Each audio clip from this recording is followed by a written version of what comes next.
Oh shit! उस हिरण पर शेर का मुंड लहर चुका था, लेकिन कॉन्ग शेर से लॉक के लिए की पूछता है, पर शेर को घंटा कुछ समझ में नहीं आता। तो कॉन्ग पागल आदमी की तरह हरकत करने लगता है, लेकिन शेर इस सब बकवास समझकर जाने में लग जाता है। पर तभी इसका ध्यान कुछ कौवे पर जाता है, जो अपने स्कूल के लिए नारा लगा रहे थे, लेकिन तभी कहीं से स्मेल आने लगता है, जिसको सूंघ कर शेर फट से जाता है और इधर उधर देखकर हमला बोलने वाला था कि तभी कॉन्ग आ गया। देना ना आए देना, मैं तेरे वास्ते नाच ही रहे। ये सब क्या देखना पड़ रहा है? कॉन्ग इसको बॉडी बनाने के लिए कह रहा था, लेकिन शेर को चिकन चाहिए। मैं मरी जाऊंगा तेरा मुर्गा निकाल थोड़ा देर के बाद कॉन्ग शेर पर चढ़, जिससे कॉन्ग को बॉडी बनवाने के लिए मस्त आइडिया मिल चुका था। फिर कॉन्ग आइंस्टाइन की तरह दिमाग लगाता है और चिकन को फेंक कर शेर को एक केले के पास नानता है। फिर कॉन्ग केले को तोड़कर खाने के लिए देता है, लेकिन शेर रिजेक्ट कर रहा था, तो कॉन्ग मुंह में ही ठूस दिया। मुन्ना है, मुन्ना मुन्ना। कॉन्ग इसको बॉडी बनाने के लिए कहा है, लेकिन ये तो खराता मार रहा था। तो अब ये कौन है बे? कॉन्ग इस पर चढ़कर सारा हड्डी तोड़ देता है, मर गया भैया। लेकिन कॉन्ग चिकन का ग्रीडी देता है। अब कॉन्ग को बहुत मस्त आइडिया मिल चुका था और चिकन की ग्रीडी देकर एक्सरसाइज करवाने लगता है। जहाँ पर भी जाता चिकन को अपने साथ लेकर, और जहाँ मन वहाँ पर एक्सरसाइज करवाने लगता। अच्छे से सारा कुछ होने के बाद कॉन्ग शेर के लिए ट्रेनिंग की तैयारी शुरू कर देता है। फिर कॉन्ग एक पेड़ के नीचे शेर को एडवाइस देता है और सही मौका देखते ही शेर को छोड़ देता है। बाबू राजा जी अपनी शक्तियों को अच्छा, लेकिन लौंडा यहाँ नहीं। कॉन्ग इसको समझाता है कि तुम्हारा अभी तक सिक्स पैक भी नहीं बना है, तो फिर एक बनाना देता है। तभी इधर उधर घुर के देखा तो कुछ हाथी का ग्रुप भंडारे में खाना खाने जा रहा था। तभी से शेर पत्थर के पीछे छुपकर देखने लगता है। शेर फिर से अपने आड़े पर सो जाता है। माल आ गया। लेकिन ये साला कर क्या रहे हैं आप? तभी हाथी का एक बच्चा खेलने के चक्कर में पीछे रह जाता है। अब ये कौन है बे? तू गया बेटा, तेरी औकात मैं दिखाता हूँ तुझे। शेर हाथी के बच्चे को हल्के में ले रहा था, अपनी बेइज्जती सहन नहीं कर पाया। एक बार फिर से हाथी के बच्चे को माल बनाने के लिए दौड़ता है।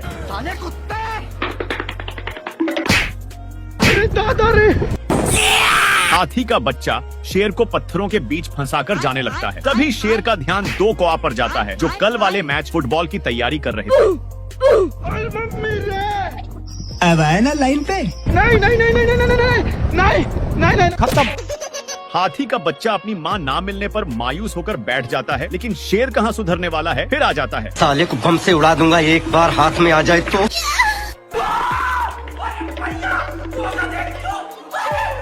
भाई यहाँ पे क्या हो रहा भाई? भारी मिस्टेक हो गया सर। नहीं आज मैं मर गया भैया। हो गया सर। तो कौन था यू? हाथी का बच्चा और सांड चाचा दोनों ने शेर का खूब पिटाई किया। हाथी का बच्चा इधर से पेलता तो सांड चाचा उधर से पेलता। हे प्रभु हे हरिनाम कृष्ण जगन्नाथ प्रेमानंद, ये क्या हुआ? हाथी का बच्चा अपनी माँ को खोजते खोजते एक खाई के अंदर चला जाता है, लेकिन इसकी माँ का भोला। शेर हाथी के बच्चे के ऊपर पत्थर नाद दिया, लेकिन पत्थर एक और पत्थर के कारण जा नहीं रहा था। तभी शेर चढ़कर जोर जोर से दबाने लगता, जो खुद ही फंस जाता है। चीन टपाक डम डम। मेरे को जाना पड़ेगा। तभी हाथी का बच्चा पत्थर को शेर के पीछे धकेलने लगा। तभी टुलकते टुलकते शेर खाई पर फंस जाता है और वही पत्थर शेर के ऊपर चढ़ जाता। पत्थर का ज्यादा वजन संभाल नहीं पाता। खत्म, bye bye, tata, good bye. कैसे भी करके शेर ऊपर चढ़ जाता। तभी बच्चे की माँ आ जाती। तुम मुझे छोड़ के मत जाना, मैं तुम्हारे बिना रह नहीं पाऊंगा। साला सुअर ढेर सारे विटामिन के गोलियों को खा लेता है और खाकर जंगल में अपना दादागिरी जनाने लगता है। सब देखने के लिए शेर उठकर देखता है। अजीब जानवर है। बाप रे! हेलो। शेर को चूप करवाने पर भी सुअर नहीं मानता और एक बार फिर से नन्हा सा सुअर शेर को जीना हराम कर देता है, जिसके चलते शेर को भागना पड़ता है। शेर को तनिक भी अंदाजा नहीं था कि सुअर विटामिन की गोलियां खाया है। सुअर इसको घसीटने लगता है तो शेर दूसरी पत्थर तक छिपता है, पर सुअर उसको भी घसीट देता है। शेर एक बड़े पत्थर तक छिपकर चैन का सांस लेता है। शेर चेक करने के लिए पीछे मुड़कर देखता है, पर तभी सुअर शेर का पूरा पोपड़ बन चुका था। इसकी हालचाल देखने के लिए सुअर इसके पास आता है। भारी मिस्टेक हो गया सर। हो गया सर। शेर का ये हाल छोटा सा सुअर ने किया है। अपने बदला के लिए शेर साले को छोड़ूंगा नहीं। शेर सुअर को ढूंढने के लिए छिपते हुए जाता है। शेर को सुअर मिल चुका था जो विटामिन का दावा खा रहा था। साले कुत्ते। शेर डर के मारे चाका पर लटक जाता है, पर सुअर इसको फिर भी नहीं छोड़ता। खत्म। शेर पूरा कष्ट के साथ उठता है और पीछे मुड़कर देखा तो सुअर आपने दम से अपने आप को पूरा चेंज कर लिया था और अपने नकली सिंह से शेर को औकात देखा देता है। सुअर इतना कसकर मार दिया कि शेर एक ड्राम में जाकर फंस जाता है, जिसमें से बहुत सारे विटामिन की गोलियां निकलने लगते हैं। सुअर को अभी भी पता नहीं था कि उसके सामने शेर है। बहन पे आ जाऊंगा मैं इनकी।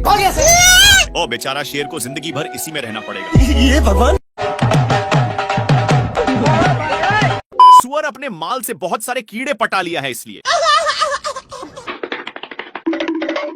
ये अपने पिछवाड़ा खजुलाने के चक्कर में शेर के पास बहुत गया। कौन है बे तू? भारी मिस्टेक हो गया सर। लेकिन शेर को भी बहुत खुजली होने लगता है, जिससे साला मुझे चूना लगा रहा था। इसको दौड़ते दौड़ते एक बड़े रेगिस्तान में नान देता है, पर एक गर्दा उड़ाते जा रहा था जिससे शेर को खांसी होने लगा है। तभी इसको कुछ खुजलाने की महसूस होता है, फिर जाकर देखा। तब तक एक काम बनाकर जा रहा था, लेकिन शेर को मौका मिलता। अब शेर को भी खुजली होने लगा था, इसलिए जैसे ही एक खुजलाता है तो वैसे शेर को भी बहुत खुजली होने लगी। पर ये सब देखकर सुअर को रहा नहीं जाता और इसके पास आकर शेर का हाथ पटाने लगा। एक सेकंड।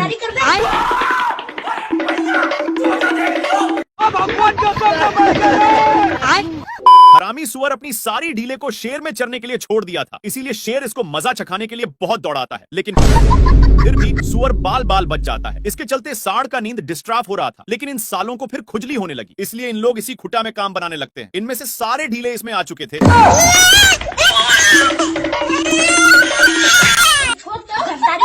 सीधे नान कर एक पेड़ में टकरा दिया, लेकिन सर